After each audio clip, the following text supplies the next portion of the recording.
بسم اللہ الرحمن الرحیم۔ السلام علیکم معزز ناظرین و قارئین۔ آج ہم ابرہہ کے لشکر کے بارے میں مختصر سے انداز میں جانیں گے۔ واقعہ کچھ یوں ہے کہ یمن اور حبشہ کے بادشاہ نے ایک گرجا گھر بنایا۔ اس کی خواہش تھی کہ حج کرنے والے مکہ مکرمہ کی بجائے گرجا گھر آئیں اور اس کا طواف کریں۔ عرب کے لوگوں کو یہ حرکت ناگوار گزری۔ عرب کے ایک قبیلہ کنان کے ایک شخص نے گرجا گھر میں جا کر پیشاب پخانہ کر دیا۔ اس حرکت پر بادشاہ ابرہہ کو طائش آیا اور ابرہہ نے خانہ کعبہ ڈھانے کی قسم کھائی اور لشکر لے کر روانہ ہو گیا۔ اس لشکر میں بہت سے ہاتھی بھی تھے۔ اس دور میں جنگ کے دوران ہاتھی ٹینک کا کام کرتے تھے۔ ابرہہ نے مکہ مکرمہ پر چڑھائی کر دی اور بہت سے اونٹ بھی لے لیے۔ ان اونٹوں میں حضرت محمد صلی اللہ علیہ وسلم کے دادا حضرت عبد المطلب کے 100 اونٹ بھی تھے۔ حضرت مطلب مکہ کے سردار تھے۔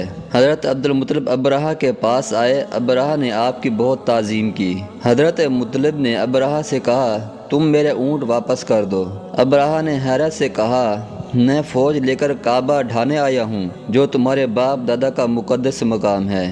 آپ نے اس بارے میں کچھ بھی نہ کہا، صرف اونٹوں کا مطالبہ کر رہے ہیں۔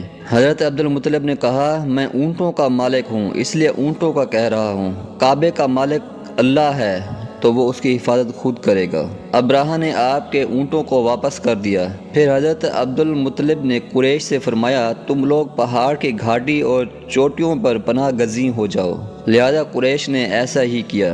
پھر آپ نے کعبہ کا دروازہ پکڑ کر بارگاہ الہی میں خوب رو رو کر کعبے کی حفاظت کے لیے دعائیں مانگی۔ اگلی صبح ابرہہ نے لشکر کو کعبے پر حملہ کرنے کا حکم دے دیا۔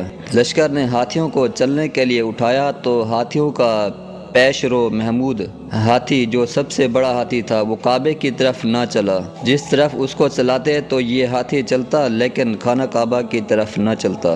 تھوڑی دیر ہی گزری تھی کہ اللہ تعالیٰ نے سمندر کی جانب سے پرندوں کا لشکر بھیج دیا۔ ہر پرندے کے پاس کنکریاں تھیں، چونچ، پنجوں، پروں میں کنکری کے ساتھ ہوا میں پرواز تھے۔ یہ پرندے ابابیل تھے۔ ان ابابیل پرندوں نے ابرہہ کی فوج پر ایسی سنگ باری کی کہ ابرہہ کی فوج بدحواس ہو کر بھاگنے لگی۔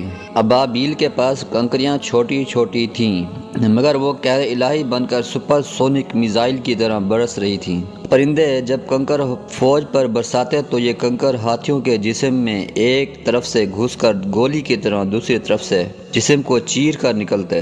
اس طرح ابرہہ کا پورا لشکر تباہ و برباد ہو گیا اور خانہ کعبہ محفوظ رہ گیا۔ اللہ تعالیٰ نے خانہ کعبہ کی حفاظت کے لیے تمام پرندوں کو چھوڑ کر صرف ابابیل کیوں بھیجے؟ کیونکہ ابابیل 10 ماہ تک بغیر زمین میں اترے پرواز کر سکتا ہے۔ ابابیل دنیا کا واحد پرندہ ہے جو پرواز کرتے وقت ہوا میں سو سکتا ہے۔ ابابیل ہوا میں گلائڈنگ یعنی کچھ دیر پر ہلانے کے بعد ہوا میں اڑتا چلا جاتا ہے۔ ابابیل 20 برس تک زندہ رہ سکتا ہے اور اپنی خوراک ہوا میں کھا لیتا ہے۔ ابابیل 14,000 کلومیٹر تک بغیر رکے پرواز کر سکتا ہے۔ قرآن مجید اور خانہ کعبہ کی حفاظت کی ذمہ داری اللہ تعالیٰ نے خود اپنے ذمہ لی ہے۔ دنیا کی کسی بھی قسم کی طاغوتی طاقتیں قرآن پاک اور خانہ کعبہ کو نقصان نہیں پہنچا سکتی کیونکہ اللہ تعالیٰ ان دونوں کا محافظ اور نگہبان ہے۔ MIRV ٹیکنالوجی دنیا میں 4 ممالک کے پاس ہے جن میں پاکستان بھی ہے۔ ایک میزائل صرف ایک بم یا وار ہیڈ یعنی ایٹم بم لے کر جانے کی صلاحیت رکھتا ہے۔ MIRV میزائل کی یہ خصوصیت ہوتی ہے کہ یہ میزائل 6 ایٹم بم لے کر جاتا ہے اور فضا میں جا کے یہ 6 بم الگ ہو کے الگ الگ شہروں میں گرنے سے ایک ہی میزائل سے پورے بھارت تباہ کیا جا سکتا ہے۔ اس لیے پاکستان نے اس کا نام ابرہہ کی فوج کو تباہ کرنے والے ابابیل کے نام پر رکھا۔